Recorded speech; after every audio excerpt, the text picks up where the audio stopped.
اللہ سبحانہ و تعالیٰ کا لاکھ لاکھ شکر ہے جس نے ہمیں مسلمان بنایا، زندگی گزارنے کا طریقہ سکھایا اور ہمیں دنیا میں ایسے ہی چھوڑ نہیں دیا بلکہ زندگی کے ہر مرحلے پر ہمیں رہنمائی دی۔ اللہ تعالیٰ نے جب انسان کو پیدا کیا، آدم علیہ السلام کو اپنے ہاتھ سے بنایا، تو اس کے بعد ان کے امتحان کے لیے انہیں کچھ عرصہ جنت میں رکھا گیا اور اس کے ساتھ ہی ابلیس کو بھی بھیجا گیا۔ ابلیس جو حسد کرنے والا تھا آدم علیہ السلام سے، جس نے اللہ تعالیٰ کے حکم کے باوجود سجدہ نہیں کیا تھا، یعنی آدم علیہ السلام کو، تو اس کے بعد اس نے اپنی دشمنی اس طرح ظاہر کی کہ آدم علیہ السلام کو جنت میں جس درخت کے پھل کھانے سے روکا گیا تھا، اس نے ان کو مسلسل وسوسے ڈالے ان کے دل میں اور ان کو اپنے راستے پر لے گیا۔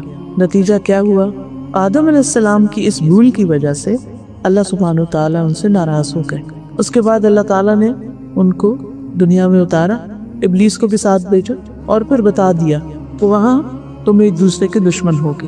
ابلیس کی انسان سے دشمنی کیا ہے کہ وہ انسان کو وہ کام نہیں کرنے دیتا جس کے لیے اللہ نے انسان کو پیدا کیا ہے۔ دنیا میں جو کچھ ہمیں نظر آتا ہے وہ اللہ نے انسان کے لیے بنایا، لیکن انسان کو اللہ نے اپنی عبادت کے لیے بنایا۔ وَمَا خَلَقْتُ الْجِنَّ وَالْإِنسَ إِلَّا لِيَعْبُدُونِ۔ لیکن ہم دیکھتے ہیں کہ دنیا میں آنے کے بعد ہم سب بار بار بھول جاتے ہیں کہ ہمارے یہاں آنے کا اصل مقصد کیا ہے، اور یہ بھلوانے والا کون ہے؟ یہ ہمارا دشمن۔ نہ صرف یہ کہ وہ بلکہ اس کی اولاد بھی اسی کام کے لیے سرگرداں ہے۔ اسی لیے ہم دیکھتے ہیں کہ ہم بہت دفعہ ایک بات کو جانتے ہوتے ہیں کہ اللہ نے ہمیں اس کام کا حکم دیا ہے، لیکن ہم پھر بھی کرتے نہیں۔ بعض اوقات ہمیں یہ پتہ ہوتا ہے کہ کسی خاص کام سے اللہ سبحانہ تعالیٰ نے منع کیا، لیکن ہم پھر بھی کر جاتے ہیں اس کو۔ تو اللہ سبحانہ تعالیٰ کی نافرمانی کرنا، چاہے وہ بھول چوک سے ہو، چاہے وہ جان بوجھ کر ہو، یہ انسان کے حق میں نقصان دہ، انسان کو اس کا فائدہ نہیں، اور یہ نافرمانی یا گناہ انسان کے دل پر ایک بوجھ چھوڑتا ہے، کیونکہ انسان کو اللہ سبحانہ تعالیٰ نے عبادت کے لیے پیدا کیا، تو اس کو پروگرام ہی اس طرح کیا ہے کہ جب تک وہ عبادت نہ کرے وہ خوش ہو ہی نہیں سکتا۔ تو انسان جب عبادت کی طرف جانے لگتا ہے تو شیطان رکاوٹیں ڈالتا ہے۔ اللہ کی اطاعت کے، اللہ تعالیٰ کی پسند کے کام جب کرنے لگتا ہے تو وہ انسان کو بھلوانے کی کوشش کرتا ہے، اسے اور چیزوں میں الجھاتا ہے، اور چیزیں اس کے سامنے زیادہ خوشنما بنا کے دکھاتا ہے، اور نتیجتاً پھر کیا ہوتا ہے کہ انسان سے غلطی ہو جاتی۔ اب یہ اللہ سبحانہ تعالیٰ کی رحمت ہے کہ اس نے ہمیں یہ بتا دیا کہ اگر تم سے غلطی ہو جائے، تم بھول جاؤ، تم سے کوئی ایسا کام ہو جائے جو تمہارے رب کو پسند نہیں، تو پھر کیا کرو؟ توبہ کر لو، استغفار کر لو، رب کی طرف واپس پلٹ آؤ۔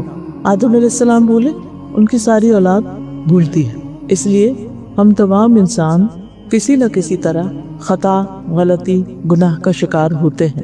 نبی صلی اللہ علیہ وسلم نے فرمایا، ہر انسان خطا کار ہے، ہر انسان، اور بہترین خطا کار وہ ہیں جو توبہ کرتے ہیں۔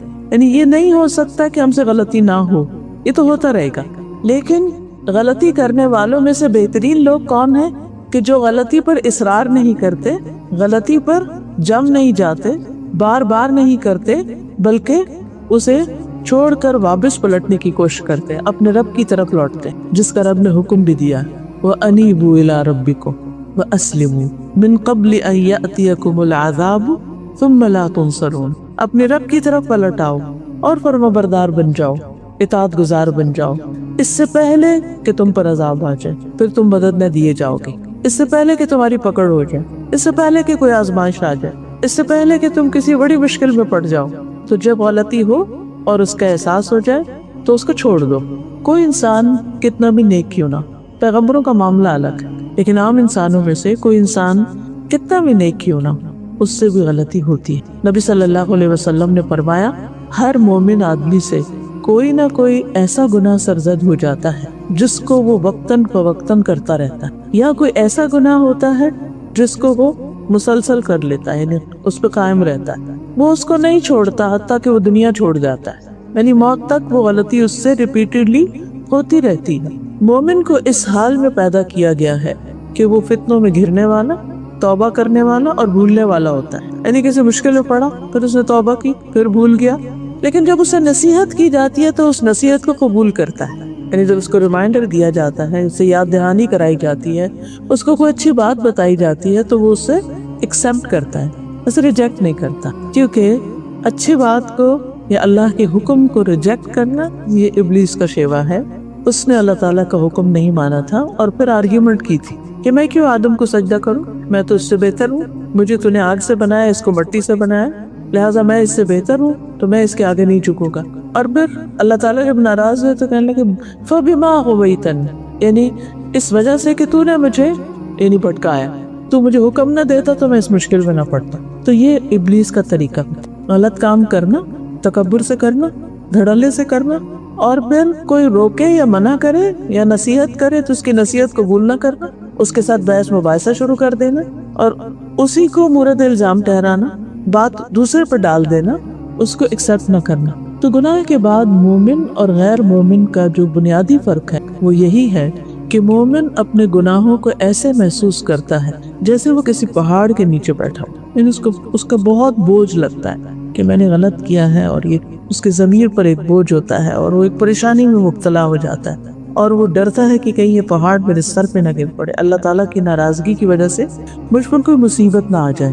اور جو فاسق ہوتا ہے، منافق ہوتا ہے، وہ گناہوں کو مکھی کی طرح ہلکا سمجھتا ہے کہ وہ اس کے ناک کے پاس سے گزری ہے اور اس نے اپنے ہاتھ سے یوں بے پرواہی سے اشارہ کر کے ہٹا دیا، یعنی گناہ ہوا تو سو بات سبھی کرتے ہیں، یعنی اسے اپنا گناہ، اپنی غلطی محسوس ہی نہیں ہوتی۔ تو جس شخص کو گناہ کا احساس ہی نہ ہو، اس بات کا اس کے دل میں خیال ہی نہ آئے کہ وہ غلط کر رہا ہے، وہ توبہ تو نہیں کر سکتا، معافی تو نہیں مانگ سکتا۔ معافی تو وہی مانگے گا جو گناہ کے بوجھ کو محسوس کرے اپنے دل پہ، اپنے ضمیر پہ، اپنے وجود پہ، اور وہ اس بوجھ کو اتار پھینکنا چاہتا، اس گلٹ سے باہر آنا چاہتا۔ تو مومن یہ جانتا ہے کہ میں تو خطا کار ہوں مگر میرا رب غفار ہے، وہ بہت زیادہ بخشنے والا ہے۔ وہ اپنے رب سے مایوس نہیں ہوتا، وہ بار بار غلطی کرنے کے باوجود بھی رب ہی کی طرف پلٹتا ہے اور وہ کہتا ہے کہ میں بڑا کمزور ہوں اور تو بار بار بخشنے والا ہے، میں بار بار گناہ کرنے والا۔ اور پھر انسان سجدے میں گر پڑتا ہے، کبھی تنہائی میں روتا ہے، کبھی اللہ کا ذکر کرتا ہے، کبھی صدقہ خیرات کرتا ہے، کسی نہ کسی طرح اگر بندوں کے حق میں کوئی غلطی ہو تو ان سے معافی مانگ لیتا ہے۔ تو وہ مسلسل اپنے تزکیے کی فکر میں رہتا ہے کہ یہ جو گرد مجھ پہ آ پڑی ہے، یہ جو داغ مجھے لگ گیا، مجھے اسے دھونا ہے۔ جیسے آپ نے دیکھا ہوگا جن لوگوں کو نہانے کی روز عادت ہو، اگر وہ کسی دن نہ نہا سکیں ان کی طبیعت بوجھل ہو جاتی۔ تو اسی طرح جن لوگوں کو اپنی غلطیوں کا احساس ہوتا ہے، اگر وہ توبہ نہ کرے یا اس کے بدلے میں پھر کوئی نیک کام نہ کرے تو ان کی طبیعت اسی طرح بوجھل ہو جاتی۔ اور حقیقت یہ کہ اللہ سبحانہ و تعالیٰ ہمیں توبہ کرنے کی، استغفار کرنے کی ترغیب بھی دیتے ہیں، یعنی اس کی طرف متوجہ کرتے ہیں۔ ابو ہریرہ سے روایت ہے، صحیح مسلم کی روایت ہے، یہ رسول اللہ صلی اللہ علیہ وسلم نے فرمایا، اس ذات کی قسم جس کے قبضہ قدرت میں میری جان ہے، اگر تم گناہ نہ کرتے تو اللہ تمہیں لے جاتا اور ایسی قوم لاتا جو گناہ کرتے، پھر اللہ سے مغفرت طلب کرتے تو اللہ ان کو معاف کر دیتا۔ اس سے یہ پتہ چلتا ہے کہ اللہ سبحانہ تعالیٰ کو انسان کی کمزوری کا پتہ ہے اور اللہ تعالیٰ بندے سے چاہتا ہی ہے کہ بندہ اس کی طرف پلٹے، وہ اس چیز سے محبت کرتا ہے اور وہ معاف کرنے سے بھی محبت کرتا ہے۔ یعنی جب ہم معافی مانگتے ہیں تو اس پر پریشان نہ ہو کہ اچھا پھر معافی مانگے، اللہ تعالیٰ کہیں گے کہ تم تو بار بار ہی گناہ کرتے تو تم پھر عادی نہیں۔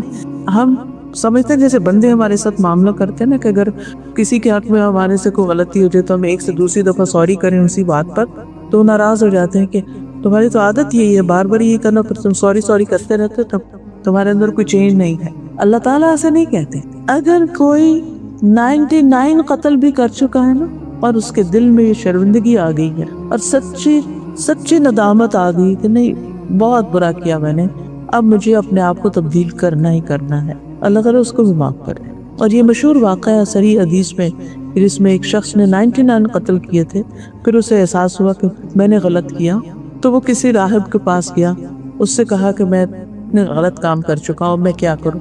کہا تمہاری توبہ نہیں ہو سکتی، تمہاری توبہ قبول نہیں ہوئی۔ اس نے اس کو بھی مار ڈالا، 100 پورے ہو۔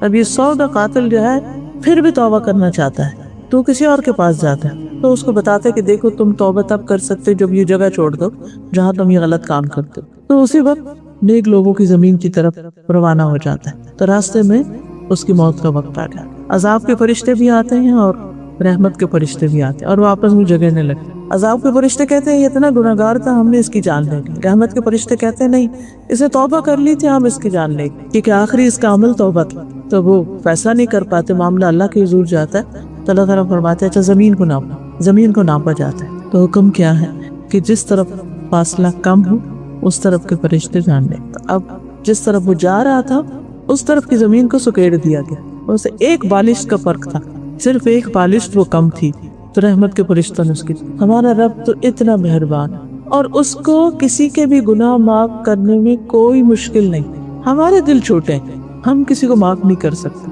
اب دیکھیں کہ ہم میں سے ہر شخص کا حال یہ ہے کہ اگر زندگی میں کبھی کسی نے اس کے ساتھ کوئی زیادتی کی ہو تو وہ اسے بار بار دہراتے رہتے ہیں اور روتے رہتے ہیں اور اس کے بارے میں برا سوچتے رہتے ہیں اور دل سے نہیں نکالتے۔ وہ جو کانٹا ایک دفعہ پھنس جاتا ہے پھر اندر ہی ٹوٹ جاتا ہے، وہ باہر نکالنا مشکل ہو جاتا ہے۔ لیکن اللہ سبحانہ و تعالیٰ کے لیے معاف کرنا کچھ بھی مشکل نہیں۔ اسی لیے ہم دیکھتے ہیں کہ اللہ سبحانہ و تعالیٰ فرماتے ہیں افلا یتوبون الی اللہ ویستغفرونہ واللہ غفور رحیم، کیا یہ لوگ اللہ کے حضور توبہ نہیں کرتے اور اس سے بخشش طلب نہیں کرتے، حالانکہ اللہ بخشنے والا رحم کرنے والا ہے۔ اللہ تعالیٰ خود پوچھتے ہیں کیا یہ توبہ نہیں کرتے، بخشش نہیں مانگتے؟ مطلب کیا ہے، انہیں چاہیے کہ یہ توبہ کر لیں، بخشش مانگ لیں، کوئی فرق نہیں پڑتا عمر کا کون سا حصہ ہے، کون سی جگہ ہے، کہاں پر ہے، اپنے اندر کے بوجھ کو نکال پھینکی، اپنے رب کی طرف رجوع کی۔ اسی لیے ہم دیکھتے ہیں کہ انبیاء علیہ السلام اپنے رب سے استغفار کرتے ہیں حالانکہ وہ معصوم ہوتے ہیں۔ ابراہیم علیہ السلام کیا کہتے ہیں والذی اطمع ان یغفر لی خطیئتی یوم الدین، اور وہ ذات جس سے میں توقع رکھتا ہوں کہ قیامت کے دن میری خطائیں معاف کر دے۔ انبیاء کا اپنا اتنا مقام ہے، اللہ سبحانہ تعالیٰ نے ان کے درجات بلند کیے اور ان کو فرمایا کہ انی جاعلک للناس اماما، میں تجھے لوگوں کا امام بنانے والا ہوں، اور وَإِنَّهُ فِي الْآخِرَةِ لَمِنَ الصَّالِحِينَ کہ ابراہیم آخرت میں صالح لوگوں میں سے ہوں گے۔ اس کے باوجود ابراہیم علیہ السلام کا دل کیا کہتا ہے کہ میں نے اپنے رب کا حق ادا نہیں کیا۔ دیکھیے جس کو رب سے جتنی محبت ہوتی ہے نا، وہ بہت کچھ کرنے کے بعد بھی کیا کہتا ہے، رب تیرا حق ادا نہیں، میں نے ابھی کچھ کیا نہیں۔ وہ سارا دن بھی سجدے میں پڑا رہے تو وہ اٹھ کے یہی کہے گا میرا دل نہیں بھرا، ابھی حق ادا نہیں ہے، کیونکہ رب کا مقام جتنا بڑا ہے، اس کے انعامات ہم پہ جتنے زیادہ ہیں، احسانات جتنے زیادہ ہیں، ہاں تو اس کا حق ادا ہی نہیں کر سکتے، اور ہم دن کا اکثر حصہ اس کو بھولے رہتے ہیں اور نماز میں بھی کھڑے ہو کے پھر اس کو بھول جاتے ہیں، کم ہی یاد کرتے ہیں اس کو۔ موسیٰ علیہ السلام نے بھی اپنے رب سے دعا مانگی رب انی ظلمت نفسی فاغفر لی فغفر لہ انہ هو الغفور الرحیم۔ موسیٰ علیہ السلام بولے اے میرے رب، بے شک میں نے اپنے آپ پہ ظلم کیا ہے تو مجھے معاف کر دے۔ تو اللہ تعالیٰ نے ان کو معاف کر دیا اور وہ بخشنے والا رحم کرنے والا ہے۔ اور وہ جب نبوت سے پہلے ان کے ہاتھ سے ایک قبطی کا قتل ہو گیا تھا، اس واقعے کی طرف اشارہ۔ یونس علیہ السلام کو تو آپ سب کو پتہ ہی ہے، ان کی دعا لا الہ الا انت سبحانک انی کنت من الظالمین، اللہ تو پاک، ہم گناہگار، میں ہی ظالموں میں سے ہوں، میں نے اپنی جان پہ ظلم کیا۔ داؤد علیہ السلام کی ایک دفعہ آزمائش ہوئی تو ان کو جب خیال آیا کہ اوہ یہ تو میں نے ٹھیک نہیں کیا، یعنی مقدمے کا جو فیصلہ انہوں نے کیا، تو ان کو خیال آیا کہ دراصل ہم نے ان کی آزمائش کی تھی، امتحان لیا تھا۔ اللہ تعالیٰ ہر ایک کا امتحان پیغمبروں کا بھی لی۔ ابراہیم علیہ السلام کو کتنی دفعہ آزمایا تو انہوں نے اپنے رب سے معافی مانگ لی اور رکوع میں گر گئے اور اس کی طرف خر راکعا واناب، اور اللہ کی طرف رجوع کر لیا۔ تو جتنا ہم توبہ استغفار کرتے ہیں ہمارا دل اتنا ہی چمکتا جاتا ہے، اور جتنا وہ روشن ہوتا جاتا ہے، چمکتا جاتا ہے، اتنی ہمیں اپنی غلطیاں زیادہ نظر آنے لگتی ہیں، اپنی کوتاہیاں بھی نظر آنے لگتی ہیں، اور جب وہ نظر آتی ہے تو پھر انسان اور زیادہ اپنے رب کی طرف رجوع کرتا ہے۔ اور ایسے لوگوں سے اللہ تعالیٰ محبت کرتے ہیں جو اواب ہوتے ہیں، جو بار بار اپنے رب کی طرف پلٹتے ہیں۔ پھر ہم دیکھتے ہیں قرآن مجید میں کہ تمام انبیاء نے اپنی اپنی قوم کو اللہ سے معافی مانگنے کی ترغیب دی۔ نوح علیہ السلام کہتے ہیں فَقُلْتُ اسْتَغْفِرُوا رَبَّكُمْ إِنَّهُ كَانَ غَفَّارًا، میں نے لوگوں سے کہا، یعنی اپنی قوم سے کہا اپنے رب سے استغفار کرو، بے شک بہت زیادہ توبہ قبول کرنے والا ہے، وہ بہت ہی غفار ہے۔ فائدہ کیا ہوگا؟ یرسل السماء علیکم مدرارا، تم پر آسمان سے خوب بارشیں برسائے گا، ویمددکم باموال وبنین ویجعل لکم جنات ویجعل لکم انہارا، کہ وہ تمہیں مال اور بیٹوں سے نوازے گا، ان سے تمہاری مدد کرے گا، تمہیں باغات عطا کرے گا، تمہارے لیے نہریں جاری کر دے۔ یہ وہ چیزیں ہم ڈریم کرتے ہیں جن کو دنیا میں بھی اور آخرت کے لیے بھی، تو یہ مال اور دولت اور بیٹے اور اولاد، یہ سب کچھ اللہ سبحانہ وتعالیٰ ہی دینے والا ہے، اور جب انسان اپنے گناہوں کی معافی مانگتا ہے تو اللہ تعالیٰ کا وعدہ ہے کہ وہ انسان کو نوازے گا۔ لہٰذا زندگی میں جہاں کہیں کسی بھی چیز میں رکاوٹ آ جائے، چاہے بچوں کے رشتے کے سلسلے میں آئے، چاہے اولاد نہ ہونے کی ہو، چاہے رزق کی کمی ہو، چاہے فصلوں کی کمی ہو، کچھ بھی ہو، علاج استغفار میں ہے، کیونکہ انسان کی گناہ اور زیادتیاں ہوتی ہیں جو اس کی دنیاوی کاموں میں بھی رکاوٹ بن جاتی۔ ہم عام طور پر دوسروں کو بلیم کرتے ہیں، انہوں نے نظر لگا دی، وہ جیلس ہے، اور کسی نے جادو کرا دیا، اس نے بندش کر دی۔ نہیں، بندشیں اندر ہوتی ہیں، ہمارے ہاتھوں کی کمائی ہوتی اور اس کا علاج استغفار ہوتا۔ ہود علیہ السلام نے اپنی قوم سے کہا وَيَا قَوْمِ اسْتَغْفِرُوا رَبَّكُمْ ثُمَّ تُوبُوا إِلَيْهِ، اے میری قوم اپنے رب سے استغفار کرو پھر اس کے آگے توبہ کرو۔ شعیب علیہ السلام نے بھی یہی کہا وَاسْتَغْفِرُوا رَبَّكُمْ ثُمَّ تُوبُوا إِلَيْهِ، اپنے رب سے معافی مانگ لو اور اس کی طرف پلٹ آؤ۔ توبوا الیہ کا مطلب ہے اب اس کے بن جاؤ، اس کی اطاعت اور اس کی فرما برداری کے کام کرو۔ نبی صلی اللہ علیہ وسلم کو حکم دیا گیا وَاسْتَغْفِرِ اللَّهَ إِنَّ اللَّهَ كَانَ غَفُورًا رَحِيمًا، اللہ سے بخشش مانگیے، اللہ تعالیٰ یقیناً بہت بخشنے والا اور بہت مہربان ہے۔ پھر تمام لوگوں کو اللہ تعالیٰ نے استغفار کا حکم دیا ہے۔ اگر انبیاء کو دیا ہے اور انبیاء نے اپنی اپنی قوموں کو دیا ہے تو پھر ہمارے لیے کیا حکم ہے؟ ہم سب کے لیے بھی ضروری ہے کہ ہم اللہ سے معافی مانگتے رہیں۔ وَأَنِ اسْتَغْفِرُوا رَبَّكُمْ ثُمَّ تُوبُوا إِلَيْهِ، ایمان والوں کی تو ویسے ہی صفت قرآن مجید میں یہ بتائی گئی ہے کہ وہ راتوں کو کم سوتے ہیں اور سحری کے وقت استغفار کرتے ہیں، یعنی تہجد کے وقت خاص طور پر اللہ تعالیٰ سے بخشش طلب کرتے ہیں۔ اب دیکھیے وَبِالْأَسْحَارِ هُمْ يَسْتَغْفِرُونَ، یعنی خاص استغفار کا وقت جو ہے وہ سحری کا وقت ہے، جس وقت ہم عام طور پر روزہ رکھنے کے لیے اٹھتے ہیں یا تہجد کے لیے اٹھتے ہیں۔ رسول اللہ صلی اللہ علیہ وسلم نے فرمایا اللہ تبارک و تعالیٰ فرماتا ہے اے ابن آدم، جب تک تو مجھے پکارے گا، جب تک مجھ سے دعا کرے گا اور مجھ سے پر امید رہے گا، مایوس نہیں ہونا، پر امید، میں تجھے بخشتا رہوں گا، کتنے بھی گناہ اور کتنی دفعہ ریپیٹڈلی ہو میں تجھے بخشتا رہوں گا، جو بھی گناہ ہوں گے اور میں کوئی پرواہ نہیں کروں گا۔ اے ابن آدم، اگر تیرے گناہ آسمان کی بلندیوں تک پہنچ جائے، اتنے زیادہ ہوں کہ آسمان کو چھونے لگے، پھر تو مجھ سے معافی مانگے تو میں پرواہ کیے بغیر تجھے بخش دوں گا۔ اے ابن آدم، اگر تو زمین کے برابر گناہ لے کر میرے پاس آیا، زمین کے برابر اتنی زیادہ، اور اس حال میں مجھے ملے کہ میرے ساتھ شرک نہ کیا، تو میں تجھے ان گناہوں کے برابر بخش دوں گا، یعنی سارے گناہ معاف کر دوں گا۔ تو اللہ سبحانہ وتعالیٰ کے لیے کچھ بھی مشکل، لیکن یاد رکھیے ابلیس ہمارے دشمن ہمیں مایوس کرتا رہتا ہے، اب تم اتنی گناہگار ہو، تمہاری تو معافی ہونی نہیں، لہٰذا اور تھوڑے سے کروں گا، جب آخرت میں کوئی ہوپ ہی نہیں تو پھر دنیا میں جیسا بھی کر سکتے ہو کرتے رہو۔ لیکن جو اللہ کو پہچانتا ہے وہ اللہ سبحانہ وتعالیٰ سے کبھی بھی مایوس نہیں ہو سکتا۔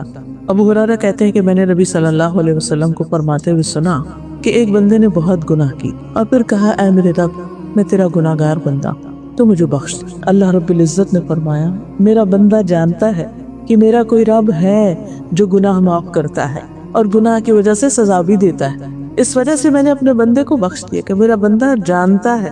تو رب کی جو پہچان ہے، رب کی صفات کی، رب کے ناموں کی، رب کے جو خوبصورت نام اور ایٹریبیوٹس ہیں، وہ جب انسان پڑھتا ہے تو انسان کو پتہ چلتا ہے کہ اچھا ہمارا رب ایسا ہے، کیونکہ ایک رب کی پہچان وہ ہے جو ہمیں لوگوں نے دی ہے، اس میں زیادہ تر کیا ہے پہچان ڈرانے والی، رب سے ڈراتے ہیں اللہ میاں مارے گا، بچوں کو مارے، چھوٹے چھوٹے بچوں کو اللہ میاں جہنم میں پھینک دے گا۔ وہ پہلا تعارف جو اللہ میاں کا ہوا وہ کیا کہ وہ مارنے والا ہے، وہ جہنم میں پھینکنے والا ہے، تو وہ بچپن سے ہی نا وہ ایک دوری سی آ جاتی ہے دلوں میں، اچھا وہ اتنا سخت ہے، وہ اتنی زیادہ سزا دینے والا، لہٰذا اس کی طرف تو جانے کا فائدہ ہی کوئی نہیں۔ قرآن مجید کا آغاز ہوتا ہے بسم اللہ الرحمن الرحمن الرحیم، دونوں ہی صفات اللہ کی رحم والی، وہ تو نہایت مہربان ہے اور بار بار رحم کرنے والا ہے، وہ مایوسی کی تو ضرورت ہی نہیں ہے، اس لیے انسان کے لیے ضروری ہے کہ وہ پلٹتا رہے۔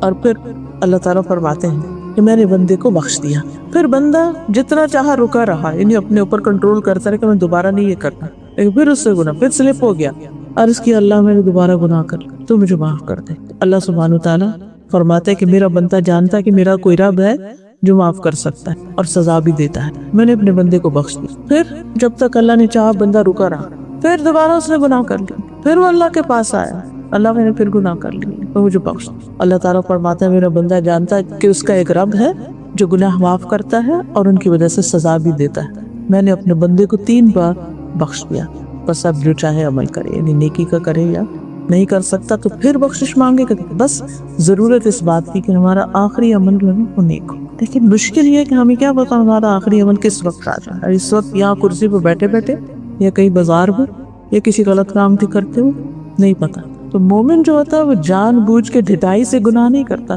کہ چونکہ اللہ نے بخش دینا ہے اس لیے خوب انجوائے کرو گناہوں کو، نہیں، اس سے خطا ہو جاتی۔ آدم علیہ السلام بھول گئے تھے، آدم علیہ السلام کا ارادہ نہیں تھا کہ وہ اس درخت کا پھل کھائیں گے، اور ان کو کوئی شوق نہیں تھا وہ کھانے کا، لیکن شیطان مردود آیا اس طرح بار بار، قسمیں کھانے لگا اور پھر کہنے لگا کہ اس کے کھانے سے تم فرشتے بن جاؤ گے، اس کے کھانے سے تمہیں ہمیشہ کی بادشاہت مل جائے گی، تو تم اس کو کھا لو بس، اور میں تمہارا بڑا خیر خواہ ہوں، وَإِنِّي لَكُمَا لَمِنَ النَّاصِحِينَ۔ وہ خیر خواہ کے روپ میں آیا تھا، حالانکہ اتنی بڑی جنت اور بے شمار کھانے کی چیزیں، اللہ تعالیٰ نے خود ہی فرما دیا تھا کہ اس میں سے جتنا چاہو بافراغت کھاؤ، نہیں جتنا دل چاہتا کھاؤ، بس ایک درخت کے پاس نہیں۔ شیطان نے سب کچھ بلوا کے اسی کے پاس لے گیا۔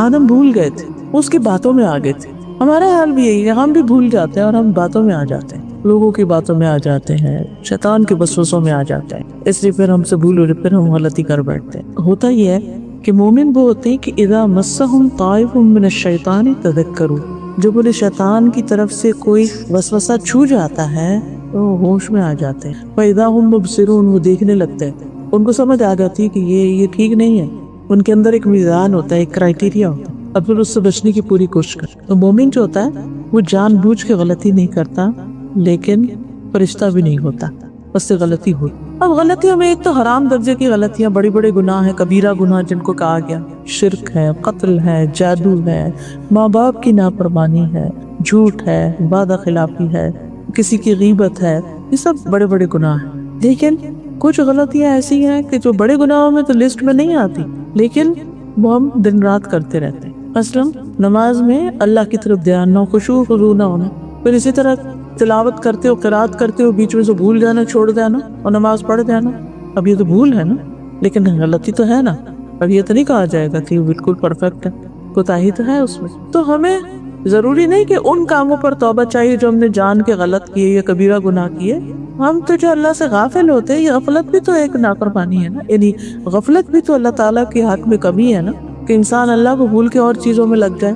مومن وہ ہوتا ہے جو اور چیزوں میں لگا ہوتا ہے مگر دل اس کا اللہ کی طرف ہوتا ہے، اللہ سبحانہ وتعالیٰ کو یاد کرتا رہتا ہے۔ تو اس لیے ہمیں اللہ سبحانہ وتعالیٰ کی طرف پلٹتے رہنا چاہیے، رجوع کرتے رہنا چاہیے۔ اللہ سبحانہ وتعالیٰ بخشش مانگنے والے کے لیے وعدہ کرتے ہیں کہ میں اس کو معاف کر دوں گا۔ رسول اللہ صلی اللہ علیہ وسلم نے فرمایا، ابلیس نے اپنے رب سے کہا، مجھے تیری عزت و جلال کی قسم، فبعزتک، میں تیرے بندوں کو اس وقت تک گمراہ کروں گا جب تک ان کے جسم میں روح رہے گی، حتیٰ کہ ہوتا کیا ہے کہ جب جان نکلنے کا وقت ہوتا ہے تو ابلیس اس وقت بھی خیر خواہ کی شکل میں آتا ہے اور انسان کو سکھ بھی ورگلانے کی کوشش کرتا ہے۔ تو انسان اللہ کے فضل سے جو مومن سچا ہوتا ہے وہ ثابت قدم رہتا ہے۔ اسی لیے ہمیں ایک دعا سکھائی گئی، وَأَن يَتَخَبَّطَنِيَ الشَّيْطَانُ عِنْدَ الْمَوْتِ، کہ اللہ مجھے اس وقت بھی محفوظ رکھنا جب موت کے وقت شیطان مجھے ورگلائے۔ تو شیطان خیر خواہ کے روپ میں اس وقت بھی آتا ہے اور اس کو کفر کرنے کے لیے کہتا ہے یا شرک کی کوئی بات کرنے کے لیے کہتا ہے، یعنی کہ وہ دن رات تو لگا ہی رہتا ہے لیکن اس وقت بھی نہیں چھوڑتا، اس کو آخر میں ہی پکڑ لو۔ لیکن ایمان والوں کے ساتھ اللہ کیا معاملہ کرتا ہے؟ قرآن مجید میں آتا ہے، یثبت اللہ الذین آمنوا بالقول الثابت فی الحیات الدنیا وفی الآخرہ، ایمان والوں کو اللہ تعالیٰ پکی بات کے ساتھ لا الہ الا اللہ کی برکت سے دنیا میں بھی ثابت قدمی دیتا ہے کہ وہ اللہ کے بندے بن کے رہیں، اور آخرت میں بھی، اور آخرت میں سب سے پہلا مرحلہ موت ہے، یعنی اس وقت بھی اللہ تعالیٰ اس بندے کو ثابت قدم رکھتے ہیں۔ لیکن یہ کس کو؟ جو دنیا میں ثابت قدمی اختیار کرتے، یعنی اللہ تعالیٰ کو معاف کرنے کا مطلب یہ نہیں کہ ہم پھر اس کی راہ چھوڑ دیں اور یہ سوچتے رہے کہ اچھا آخر میں کچھ کر لیں گے۔ ہم دیکھیں اگر ساری زندگی ہم شیطان کے شاگرد بنے رہیں اور اس کی ہر بات مانتے رہیں تو پھر تو موت کے وقت بھی اس کی بات ماننا بڑی آسان ہوگی۔ تو ابھی ہم نے اس سے بیزاری کا اعلان کرنا ہے تاکہ اس وقت بھی اس سے بیزار ہوں اور اس کی بات نہ مانیں اور ہمارا انجام اچھا ہو، کیونکہ انسان کا جو یعنی اس کی اگلی زندگی ہے اس کا انحصار اس کے انجام پر، کس چیز پر خاتمہ ہوا۔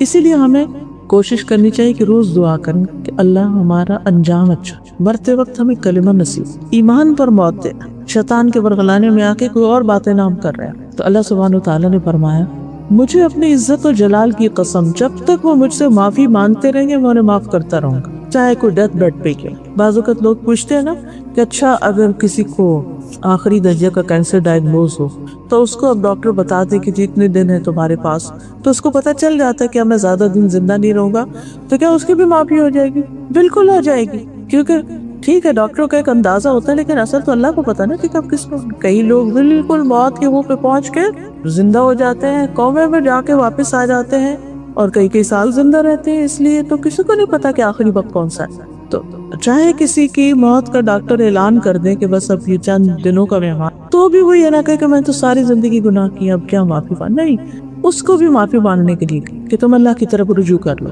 کیونکہ اللہ تعالیٰ اس وقت تک توبہ قبول کرتے ہیں جب تک جان حلق میں نہ آ جائے، معلوم یغرغر، غرغرہ نہ ہو جائے۔ استغفار جو ہے اس کی کچھ برکتیں ہیں اور کچھ فائدے ہیں، وہ بھی ہمیں پتہ ہونا چاہیے۔ اس کے لیے یہ ایک کتاب ہے استغفار کی برکات، استغفار کی کیا کیا فائدے، اس کو آپ جاتے ہوئے آپ لے جا سکتے ہیں تاکہ آپ دوبارہ گھر میں بھی پڑھ کے بار بار یاد دہانی کر سکیں، کیونکہ ہوتا ہی ہے کہ لیکچر میں جب ہم بیٹھے ہوتے ہیں اس وقت تو ہمیں بات سمجھ آ جاتی ہے لیکن بعد میں پھر بھول جاتے ہیں۔ تو بھولنے کا علاج کیا ہے کہ انسان کے پاس ایسی کتابیں، ایسی چیزیں گھر میں ہوں کہ جن سے یاد دہانی ہوتی رہے، نہ صرف یہ کہ خود بلکہ دوسروں کے ساتھ بھی تھوڑا تھوڑا شیئر کریں۔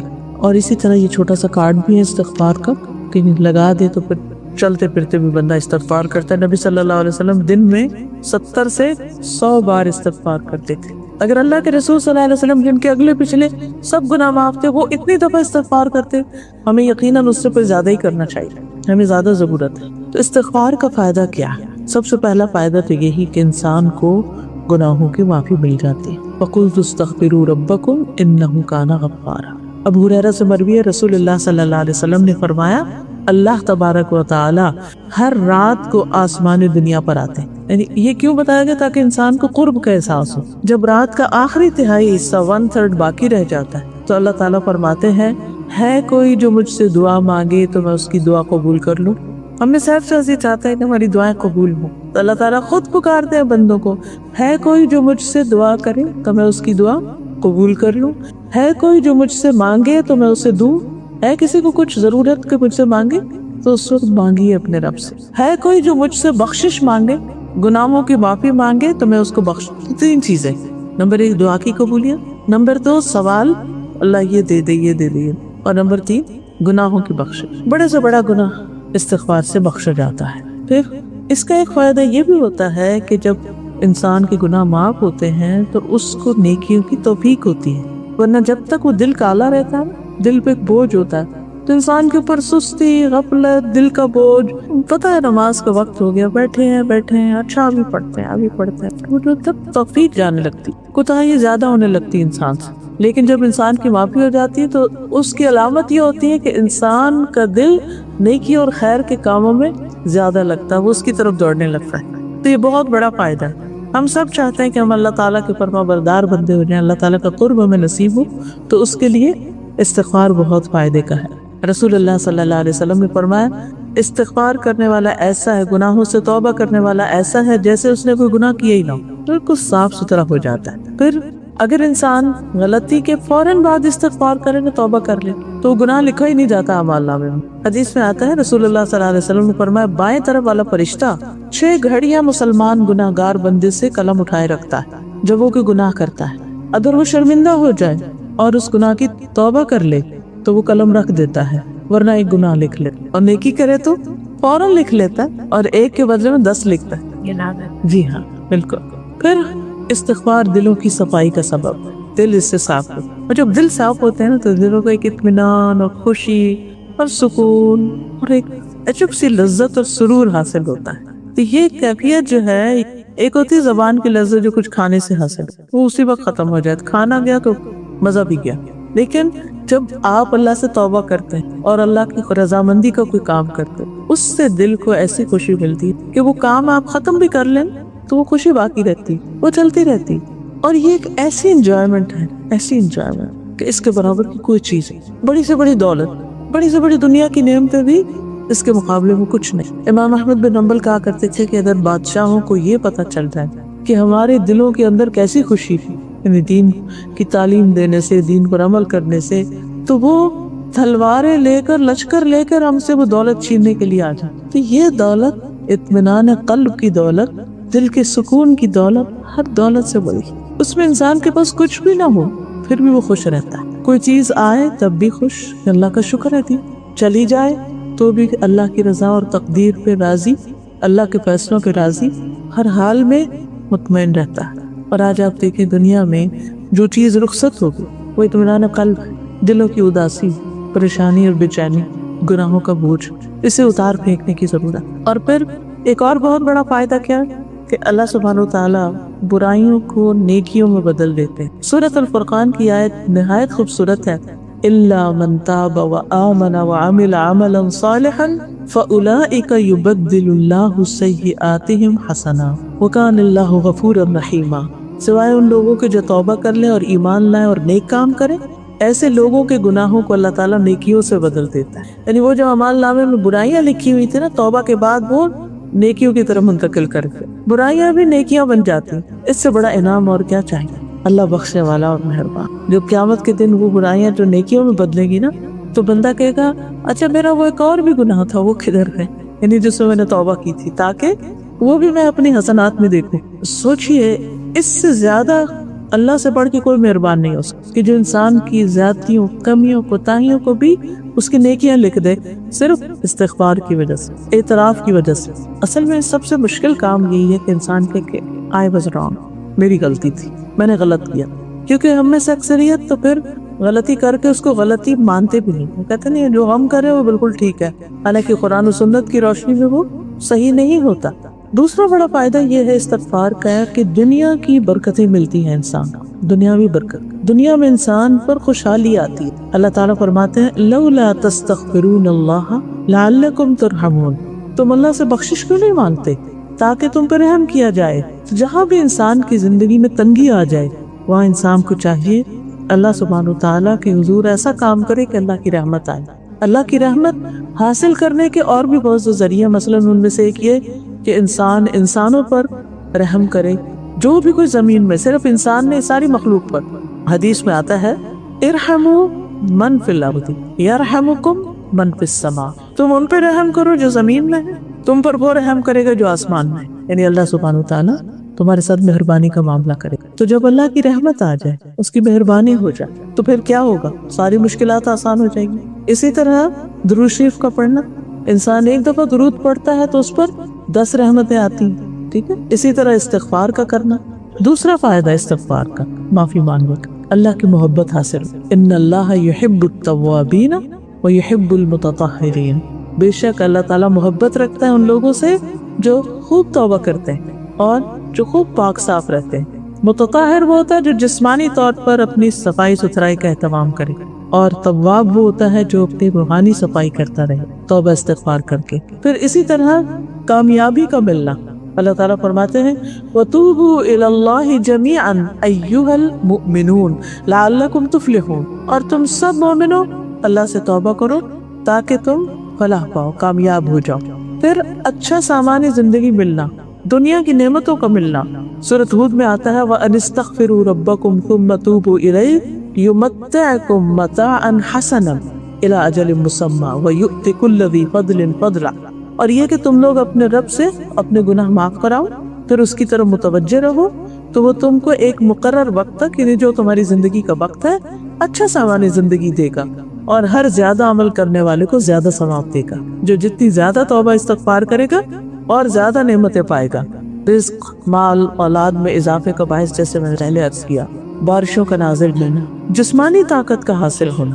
اس میں آپ دیکھیے اللہ تعالیٰ فرماتے ہیں سورۃ ہود میں ہی وَيَا قَوْمِ اسْتَغْفِرُوا رَبَّكُمْ ثُمَّ تُوبُوا إِلَيْهِ يُرْسِلِ السَّمَاءَ عَلَيْكُمْ مِدْرَارًا وَيَزِدْكُمْ قُوَّةً إِلَىٰ قُوَّتِكُمْ وَلَا تَتَوَلَّوْا مُجْرِمِينَ، اے میری قوم اپنے رب سے بخشش مانگو اور پھر اس کی طرف پلٹ آؤ، وہ تم پر بادل بھیجے گا جو خوب برسنے والا ہوگا، اور تمہیں تمہاری قوت کے ساتھ، طاقت کے ساتھ اور طاقت میں اضافہ کرے گا، اور مجرم بنتے ہوئے منہ نہ موڑو۔ آپ دیکھیے کہ بعض اوقات انسان بڑا ہیلپ لیس اپنے آپ کو پاتا ہے کہ میں ویک ہوں، میں کچھ کر نہیں سکتا. کبھی فزیکلی یعنی فزیکل ویکنس محسوس ہوتی ہے، کبھی انسان ویسے بے بسی سی محسوس ہوتی ہے کہ میرے ہاتھ میں کچھ کر نہیں سکتا، اس معاملے میں کچھ نہیں کر سکتا. یہاں سے تو میں بالکل عاجز آ گیا. استغفار شروع کریں، اللہ تعالیٰ راہیں سجائے گا کہ اس مشکل پہ کیسے قابو پا، اس پتھر کو کیسے ہٹانا. لڑی استغفار کے ذریعے. پتہ نا بعض اوقات انسان اتنا مایوس سا ہو جاتا ہے، دور دور تک لگتا ہے کوئی ہوپ ہی نہیں ہے. کبھی بچوں کی وجہ سے، کبھی جاب اور بزنس کی پریشانیوں کی وجہ سے، کبھی کسی اور وجہ سے. تو استغفار کرنے والا کبھی کمزور نہیں ہے. پھر اللہ کے عذاب سے بچنا. اللہ سبحانہ و تعالیٰ بندوں کو دنیا میں اپنی طرف واپس اپنے مقصد کی طرف پلٹانے کے لیے وقتاً فوقتاً ان پہ تکلیفیں آزمائشیں بھیجتے ہیں تاکہ بندے بھولے نہ رہیں. یہ بھی اللہ کی رحمت ہوتی ہے کہ اللہ کو یاد کریں.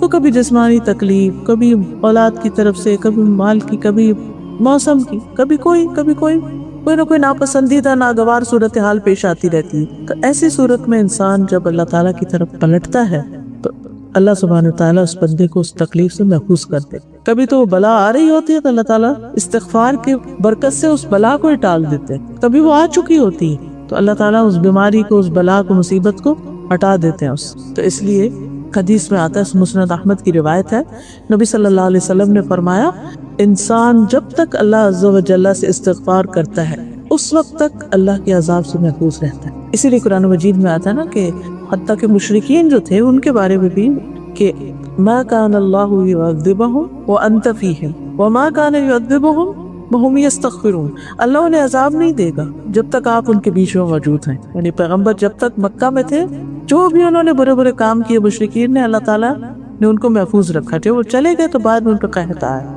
اور یہ بھی فرمایا کہ جب تک یہ استغفار کریں، یعنی جو استغفار کرتے رہیں گے وہ بلاؤں سے بچے رہیں گے. لہٰذا ہمیں روزانہ اپنی زندگی میں استغفار کی عادت ڈال لینی چاہیے، اپنے معمولات کا حصہ بنا لینا. پھر بیماریوں کا علاج. قتادہ کہتے ہیں کہ یہ قرآن تمہیں تمہاری بیماری اور علاج بتاتا ہے. قرآن ہماری غلطیاں بھی ہمیں بتا دیتا ہے اور علاج بھی. وہ کہتے ہیں گناہ تمہاری بیماری ہے اور استغفار ان کا علاج ہے. تو صحت کے لیے بھی استغفار پڑھنی چاہیے. پھر سینے کی گھٹن اور تنگی، دل کا بوجھل ہونا. ابن قیم رحمہ اللہ کہتے ہیں کہ سینے کے گھٹن کے اسباب میں، وجوہات میں سب سے بڑا سبب اللہ سے منہ موڑنا ہے، اللہ کو یاد نہ کرنا. دل کو اللہ کے سوا کسی اور کے ساتھ جوڑنا ہے اور اللہ کے ذکر سے غفلت کرنا. اس وجہ سے دل تنگ ہو جاتے ہیں. ڈپریشن وغیرہ اور دلوں کی اداسی اور بے چینی ان اسباب سے ہوتی. ہمیشہ دل سے سچا استغفار نکلتا رہتا ہے اور دل کو تندرستی اور سلامتی لوٹا دیتا ہے. یعنی جب انسان اللہ سے معافی مانگتا ہے تو پھر کیا ہوتا ہے؟ وہ دل کی زندگی واپس آ جاتی ہے. استغفار کا ایک اور فائدہ کہ انسان کو فرشتوں کی دعائیں ملتی. ایسے لوگوں کے لیے فرشتے بھی دعائیں کرتے ہیں. الذین یحملون العرش، وہ فرشتے جو عرش اٹھائے ہوئے ہیں، ومن حولہ، اور جو اس کے ارد گرد ہیں جیسے طواف کر رہے ہیں، ویؤمنون بہ، اور وہ اس پر ایمان رکھتے ہیں. یسبحون بحمد ربہم، اپنے رب کی حمد و ثنا کے ساتھ اس کی تسبیح کرتے ہیں. وَيُؤْمِنُونَ بِهِ، اور اس پر ایمان لاتے ہیں. وَيَسْتَغْفِرُونَ لِلَّذِينَ آمَنُوا، اور وہ ایمان والوں کے لیے استغفار کرتے ہیں. سبحان اللہ. فرشتے مومنوں کے لیے استغفار کرتے ہیں. کیا کہتے ہیں؟ ربنا وسعت كل شيء رحمتا وعلما، اے ہمارے رب تو علم اور رحمت کے ساتھ ہر چیز پہ چھایا ہوا ہے. فاغفر للذین تابوا، تو ان لوگوں کو بخش دے توبہ کرتے ہیں، توبہ کرنے والوں کو معاف کر دے. واتبعوا سبیلک، اور تیرے راستے پہ چلتے ہیں، اس کی پیروی کرتے ہیں. وقہم عذاب الجحیم، ان سب کو جہنم کے عذاب سے نجات ہے. استغفار کا تیسرا بڑا فائدہ آخرت کا فائدہ ہے. نامہ اعمال سے خوشی ملنے کا باعث ہوگا استغفار. رسول اللہ صلی اللہ علیہ وسلم نے فرمایا جو شخص یہ پسند کرتا ہے کہ اس کا نامہ اعمال اسے خوش کر دے، یعنی قیامت کے دن اپنی بک آف ڈیڈز دیکھے تو خوش ہو جائے، اسے چاہیے کہ کثرت سے استغفار کرے. تو وہ پھر استغفار ان ساری چیزیں مٹا دیں گے نا جو خراب ہے، تو اچھی چیزیں باقی رہ جائیں. صاف ستھرا خوبصورت اعمال نامہ.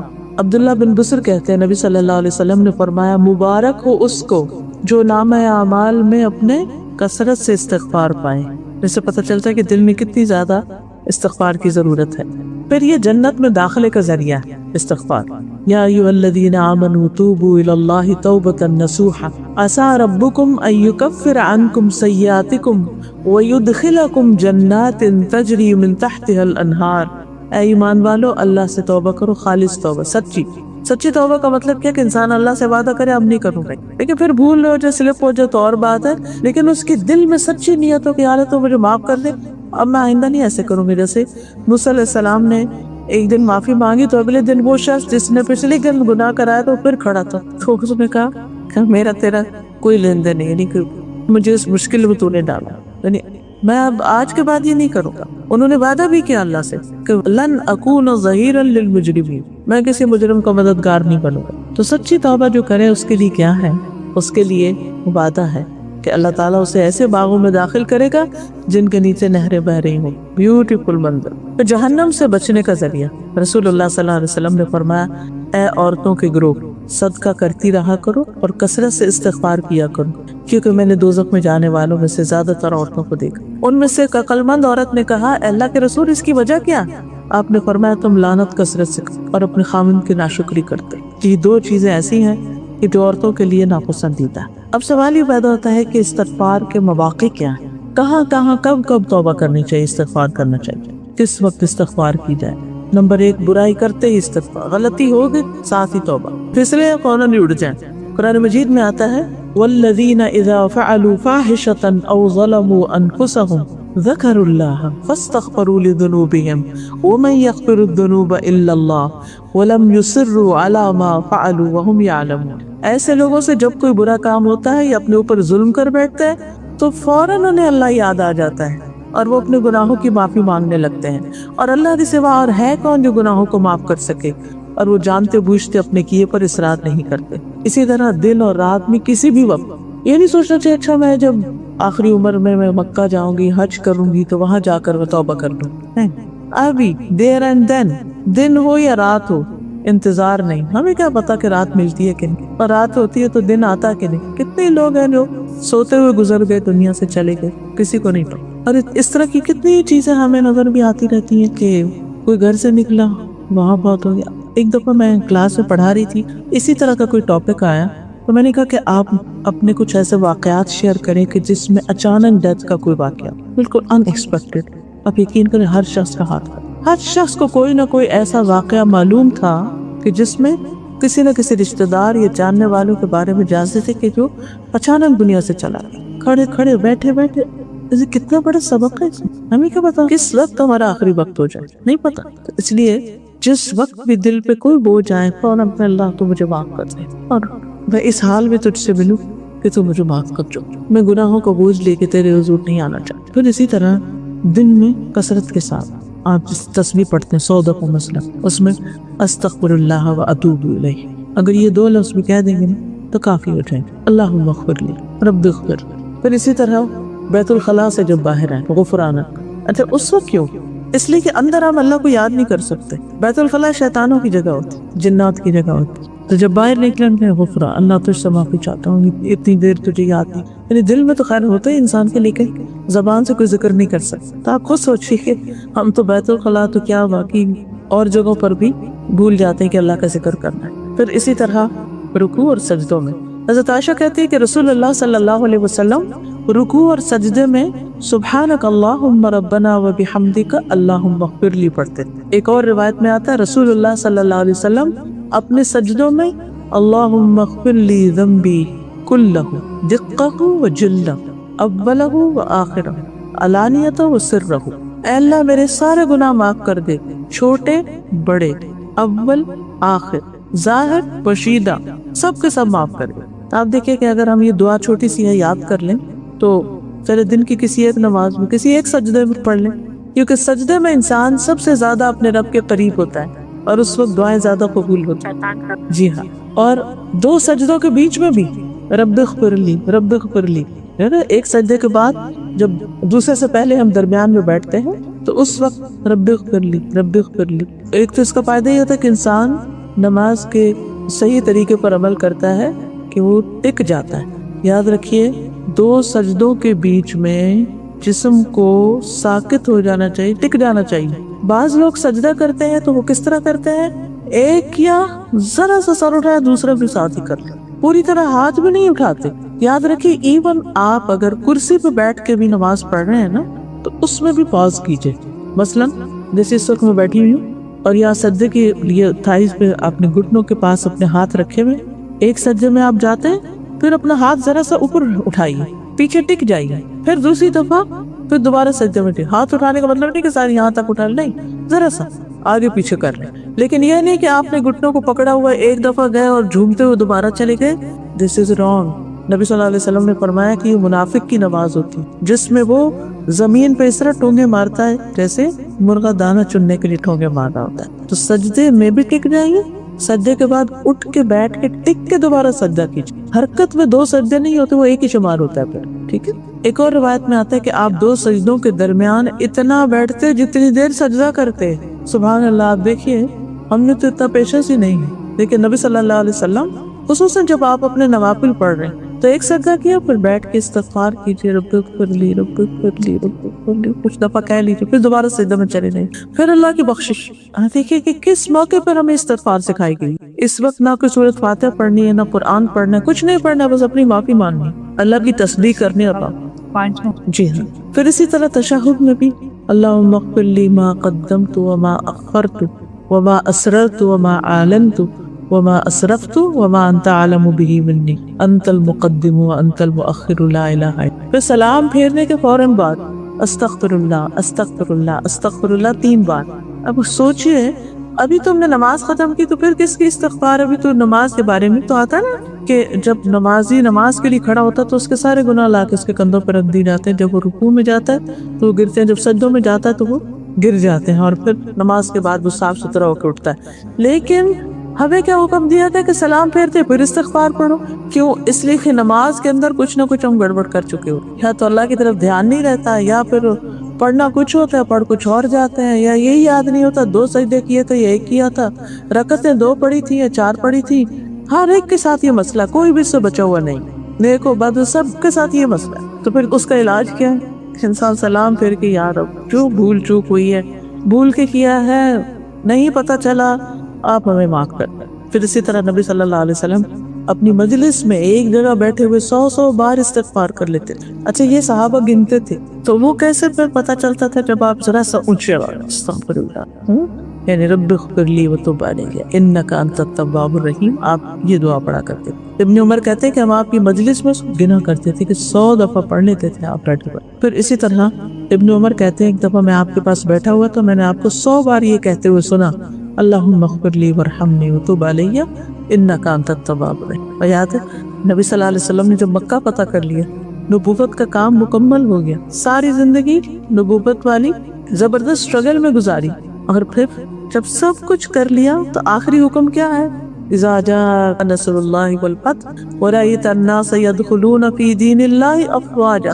پہلے تو ایک آتے تھے نا, اب فوجوں کی فوجیں, ڈیلیگیشن پر ڈیلیگیشن آ رہا ہے اور مسلمان ہو رہا ہے. اب آپ کا کام کیا رہ گیا ہے؟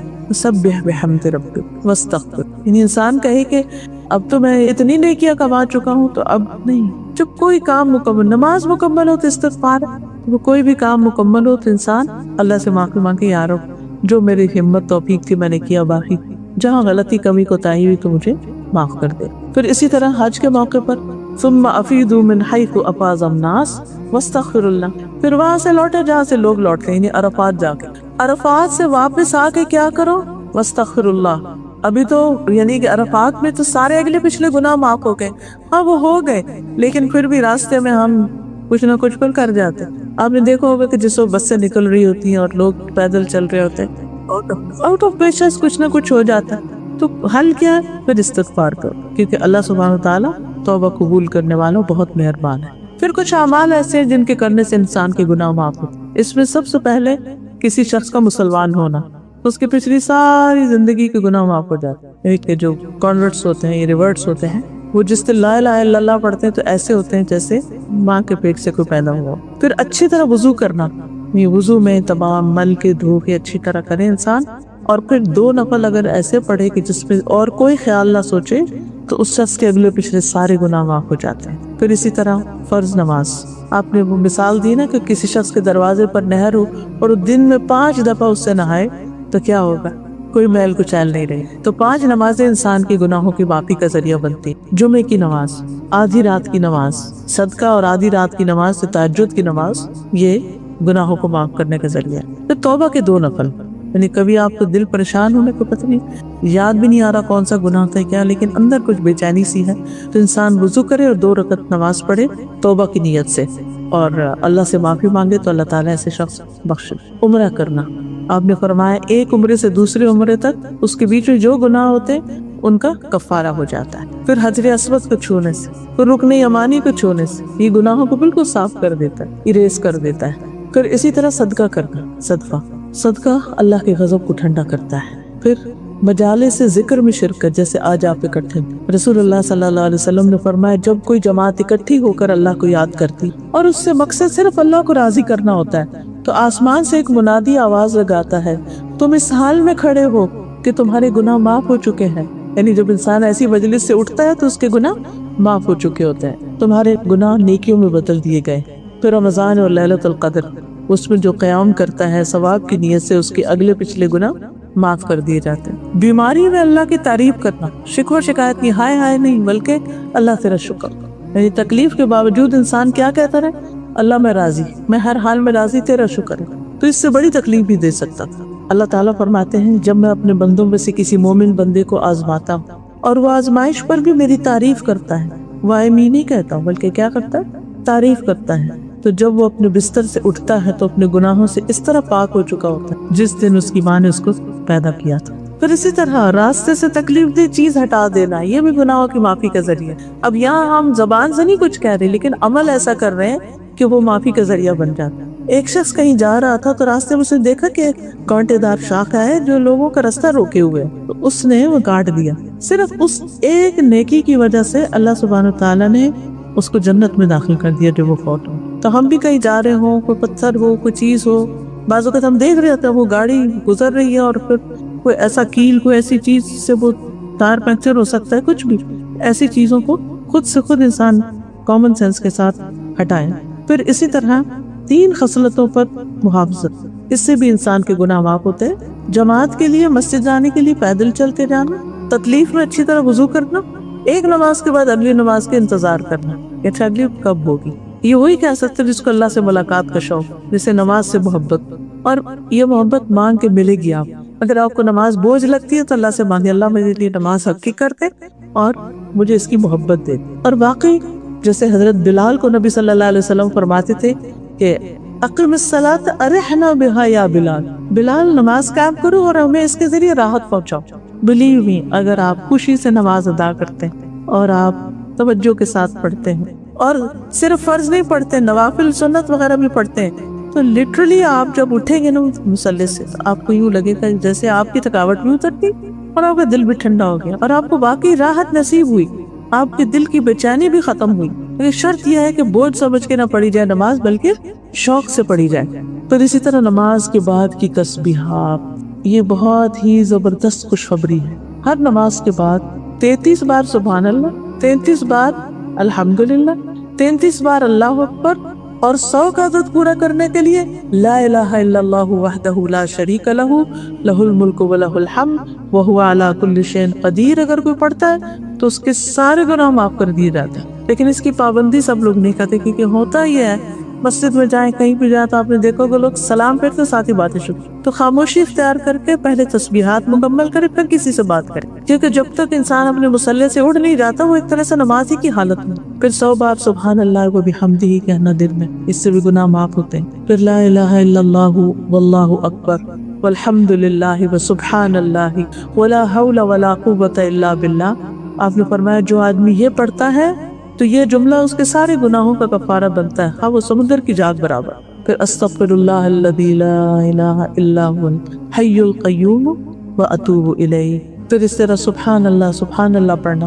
اب انسان جتنی دفعہ پڑھتا ہے اتنی ہی نیکیاں اس کے لیے لکھی جاتی ہیں، خطائیں معاف کر دی جاتی ہیں. پھر اسی طرح ہمیں صرف اپنے لیے نہیں استغفار کرنی چاہیے، سارے مومن بہن بھائیوں کے لیے کرنی چاہیے، خاص طور پر جو فوت ہو چکے، جو دنیا سے جا چکے ہیں، چاہے ہمارے والدین، چاہے اولاد، شوہر ہو، بچے ہو، ایکسٹینڈڈ فیملی ہو، رشتہ دار، کوئی بھی. خصوصاً اگر والدین میں سے کوئی فوت ہو گیا تو روزانہ کوشش کریں کہ ایک دفعہ ان کے لیے بخشش کی خاص دعا کریں. اللہم اغفر لہ وارحمہ وعافہ واعف عنہ واکرم نزلہ ووسع مدخلہ واغسلہ بالماء والثلج والبرد ونقه من الخطايا كما ينقى الثوب الابيض من الدنس. اللهم ابدله دارا خيرا من داره واهلا خيرا من اهله وزوجا خيرا من زوجه. اللهم ادخله الجنة واعذه من عذاب القبر ومن عذاب النار. تو مرنے والے کے لیے خاص طور پر جب اسے دفنایا جا رہا ہے تو اس کے بعد کھڑے ہو کر دعا کرنا، کیونکہ اس کا سوال ہونا ہوتا ہے. آپ نے فرمایا ثابت قدمی کی دعا کرو اس کے لیے. پھر اسی طرح اولاد کا والدین کے لیے استغفار کرنا. اللہ تعالیٰ جنت میں ایک نیک آدمی کے درجے بلند کرتا ہے تو وہ پوچھتا ہے میرے رب یہ درجات کہاں سے آئے؟ اللہ تعالیٰ فرماتا ہے تیرے حق میں تیرے اولاد کی بخشش دعا کی وجہ سے، تمہارے بچوں نے تمہارے لیے دعا کی، اس وجہ سے تمہارا درجہ بلند ہوا. تو اس لیے بچوں کو تاکید بھی کریں، ان کو سکھائیں بھی اور اہتمام بھی کریں. ان کے لیے بھی آپ مانگیں اور وہ بھی آپ کے لیے مانگیں. تو بخشش کی کچھ دعائیں بھی ہیں. مجھے نہیں معلوم کہ پنک کارڈ ہے یا نہیں، شاید آپ لوگوں کے پاس ہو بھی، اگر نہیں بھی تو تب بھی اگر آپ کے گھر میں ہو تو حج عمرے پر تو خصوصاً آپ کے ساتھ ہونا چاہیے. خصوصاً اگر کوئی مشکل پیش آئے تو وضو کر کے 2 نفل پڑھ کے بیٹھ کے یہ ساری دعائیں جو ہیں آپ ایک دفعہ پڑھ کے اللہ سے معافی مانگ لیں کہ اللہ تعالیٰ اس کام کی رکاوٹ کو دور کر دے، اس مشکل کو آسان کر دے. تو انشاءاللہ اللہ سبحانہ وتعالیٰ ضرور کرے گا، کیونکہ اس کے سوا اور کون کر سکتا ہے. اور یہ چھوٹے چھوٹے استغفار کے کارڈ تو ویسے بھی آپ کسی کو جیسے کوئی گفٹ دیتے ہیں اس کے اوپر ہی لگا کے دے دے تاکہ لوگ صرف ان کی دنیا نہیں ان کی آخرت کا بھی فائدہ ہو. تو اب ہم دعا کر لیتے ہیں انشاءاللہ. اور جو دعائیں اس وقت میں کروں گی استغفار کی ان میں سے اکثر اس کارڈ کے اندر موجود ہے. اس میں آپ دیکھیے کہ ایک اس کا فولڈ بھی ہے اندر 3 فولڈ ہے. اس میں ہم نے یہ کیا کہ قرآن مجید سے اور اتھینٹک حدیثوں سے جو استغفار کے ڈفرینٹ الفاظ تھے ان کو اس میں جمع کر دیا تاکہ ہر شخص کے لیے ڈھونڈنا اور کتابوں میں دیکھنا وہ مشکل ہوتا ہے. تو آپ بیٹھ کے آپ تہجد کے وقت اس کارڈ کو بیٹھ کے پڑھ سکتے ہیں کیونکہ وہ خاص استغفار کا وقت ہوتا ہے. سفر میں جائیں بیگ میں ہو نکال کے پڑھ لیں کیونکہ سفر میں بھی دعائیں قبول ہوتی.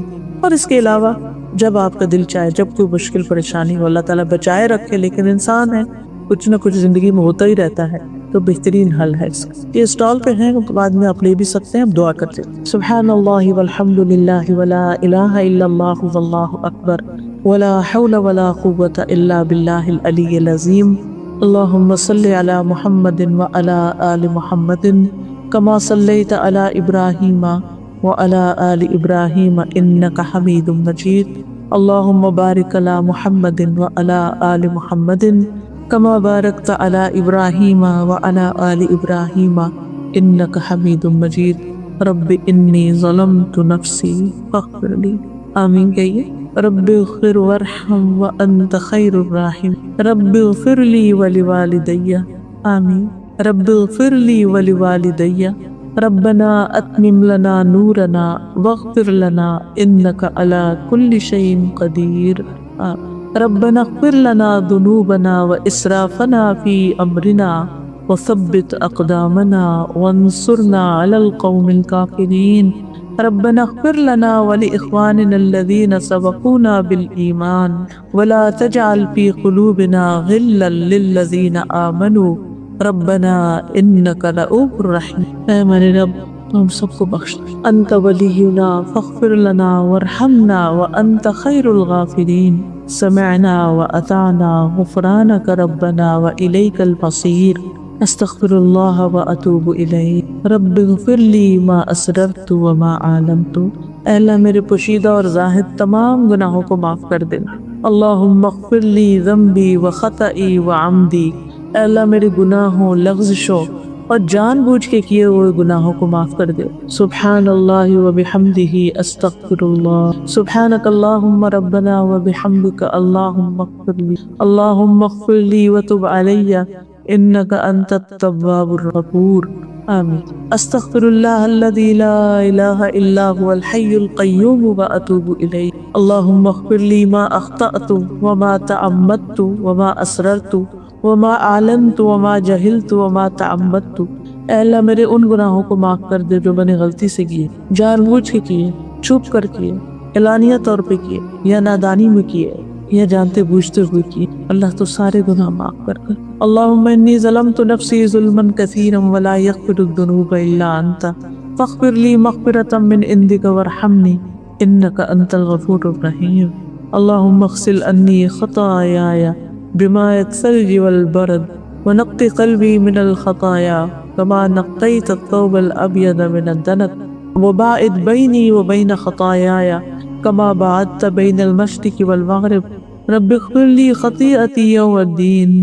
رب اغفر لي خطيئتي وجهلي وإسرافي في أمري كله وما أنت أعلم به مني. اللهم اغفر لي خطاياي وعمدي وجهلي وهزلي وكل ذلك عندي. اللهم اغفر لي ما قدمت وما أخرت وما أسررت وما أعلنت. أنت المقدم وأنت المؤخر وأنت على كل شيء قدير. اللهم أنت ربي لا إله إلا أنت خلقتني وأنا عبدك وأنا على عهدك ووعدك ما استطعت. أعوذ بك من شر ما صنعت. أبوء لك بنعمتك علي وأبوء بذنبي فاغفر لي فإنه لا يغفر الذنوب. یا اللہ تو اس استغفار کی بدولت ہمیں دنیا اور آخرت کی ساری بلائیاں نصیب کر. اللہ جتنی بھی بہنیں آئی ہیں سب کو واقع حلال رزق عطا کر، حرام سے بچا، سب کی اولادوں میں برکت پیدا کر، انہوں نے سچا پکا نیک مومن مسلم بنا. یا اللہ جو بھی بیمار ہیں انہیں صحت عطا کر. جس کسی کام میں کسی کی کوئی رکاوٹ آئی ہے اللہ اس کی رکاوٹیں دور کر دے. یا رب العالمین تو ہمارے گناہوں کو معاف کر دے. اللہ ہمیں اپنی محبت نصیب فرما.